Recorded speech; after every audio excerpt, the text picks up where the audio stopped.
सुंदरबन के जंगल में एक ठग सियार रहता था। वह बहुत ही निकम्मा और कामचोर था।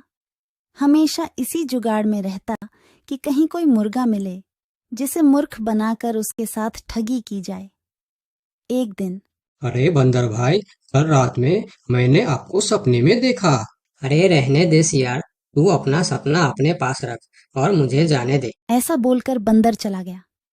धीरे धीरे सारे जानवर सियार की हरकत को जान चुके थे, इसलिए कोई भी जानवर उसकी बातों में नहीं आता था। अब सियार समझ चुका था कि इस जंगल में उसकी दाल नहीं गलने वाली, इसीलिए वह दूसरे जंगल जाने का निश्चय किया और अगले दिन सियार अपने जंगल को छोड़कर दूसरे जंगल के तरफ निकल पड़ा। दूसरी जंगल में पहुंचते ही दिन भर जंगल का जायजा लिया और शाम होते ही एक गधे को देख उसके पास गया और रुककर बोला, गधे भाई, मैं इस जंगल में नया आया हूँ और शाम भी ढल चुकी है। क्या मुझे एक रात रुकने के लिए आपके पास शरण दे सकते हो? हाँ हाँ, क्यों नहीं।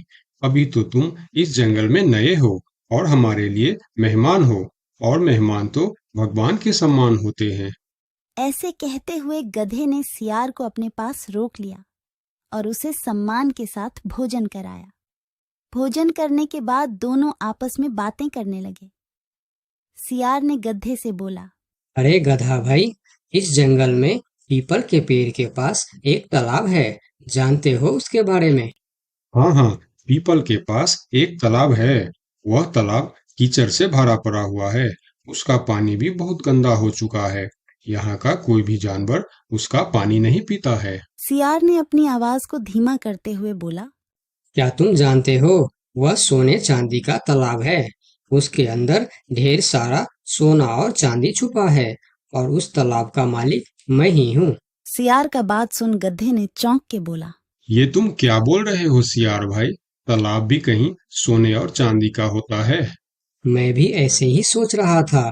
मुझे भी इस तालाब के बारे में कोई जानकारी नहीं था, लेकिन कुछ ही दिन पहले मेरे पिताजी मरने से पहले सारे संपत्ति मेरे नाम की। उसमें यह तालाब भी है और आज मैं अपनी संपत्ति देखने के लिए ही यहाँ पर आया हूँ। यकीन नहीं होता तो यह थैली में देख लो, जो मैंने अभी इस तालाब से निकाला है। सोने के गहने निकालकर गधे को दिखाया, जो उसे ठगने के लिए उसने अपने साथ लेकर आया था। गहने को देखकर गधे को सियार के बात पर विश्वास हो गया और बोला, अरे हाँ, ये तो सचमुच सोने चांदी का है। तब तो तुम बड़े ही भाग्यशाली हो, इसलिए तुम्हारे पास ये सोना चांदी का तालाब है। अब सियार मन ही मन खुश हो रहा था। उसे तो इसी बात का इंतजार था। गधा भाई, मुझे इस संपत्ति से कोई भी लालच नहीं है। मेरे पास मेरे जंगल में और बहुत सारे संपत्ति है, जो मेरे पिताजी ने मेरे लिए छोड़कर गए हैं।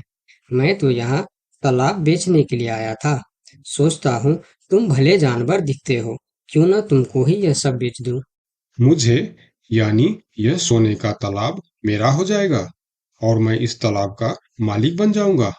बेचारा भोला भाला गदहा सियार की चिकनी चुपड़ी बातों में बहुत आसानी से आ गया और गधा सियार से सोने का तालाब खरीदने को तैयार हो गया। दोनों के बीच 4 सिक्कों का सौदा तय हुआ। ठीक है सियार भाई, मैं अभी जाकर हिरन के पास से 4 सिक्का लेकर आता हूँ। मेरे पास अपना घर न होने के कारण मैं अपनी सारी कमाई हिरन के पास ही रखता हूँ, और जब भी मुझे जरूरत पड़ता है मैं उससे ले लेता हूँ। ठीक है गधे भाई, लेकिन ध्यान से, जंगल में किसी को इस बात का पता नहीं चलना चाहिए, वरना जंगल के सारे जानवर मेरे पीछे ही पड़ जाएंगे। ऐसा बोल सियार गधे को भेज देता है और गधा हिरण के पास जाकर अपना सिक्का मांगता है। गधे भाई, घर में सब ठीक तो है ना? आज आपको अचानक से 4 सिक्कों का क्या जरूरत पड़ गया? अरे, वह अपने जंगल में जो तालाब है ना, मैं उसे खरीद रहा हूँ। तालाब खरीद रहे हो? क्या करोगे तुम तालाब खरीद के? तालाब का तो पता नहीं, लेकिन उसमें जितना सोना चांदी है वह सब मेरा हो जाएगा। तालाब में सोना? ये तुम क्या बोल रहे हो भाई? मुझे तो कुछ भी समझ में नहीं आ रहा है। मुझे डर है कि तुम कहीं कोई परेशानी में ना आ जाओ।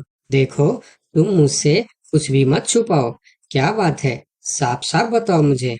हमारे जंगल में एक बहुत ही अमीर सियार आया है। ढेर सारी संपत्ति है उसके पास।